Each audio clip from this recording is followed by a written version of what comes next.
এখন আমি আছি রূপসী বাস স্ট্যান্ডে।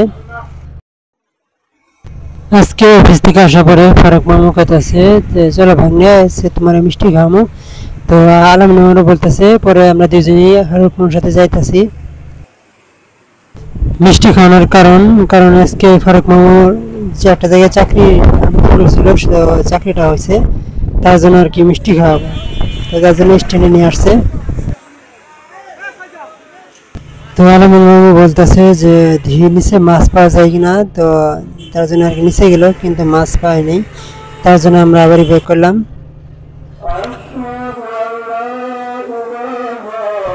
পরে আমরা একটা জায়গায় বসলাম স্ট্যান্ডের বাস স্ট্যান্ডে।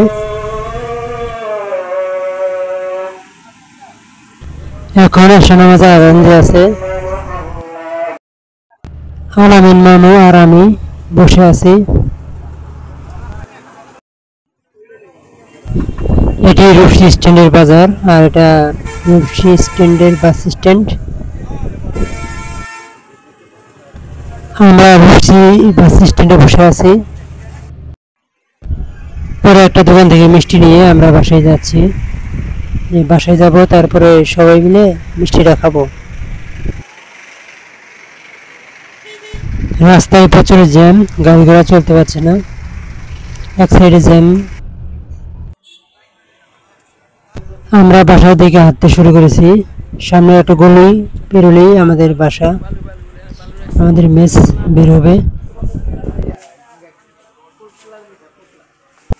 ফারুক আর আলামিন মামু সামনে আগে আগে যাইতেছে, তো আমি পিছে আছি।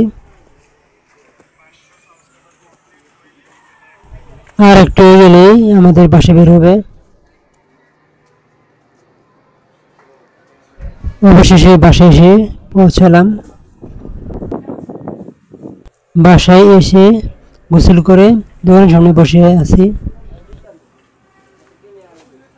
আজকে ফারুক মামু রান্না করছে, তো তার রান্না খাবার খেয়ে ঘুমিয়ে পড়বো।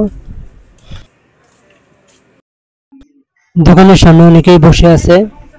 আসলে আজকের আকাশের আবহাওয়াটা অনেক খারাপ, মানে বাতাস বইতেছে, মনে হয়তো বৃষ্টি হবে। ঘরের ভিতর গরম, কিন্তু বাইরে বাতাস, যার জন্য ঠান্ডা লাগতেছে, তো ভালো লাগতেছে, তার জন্য বাইরে বসে আছি।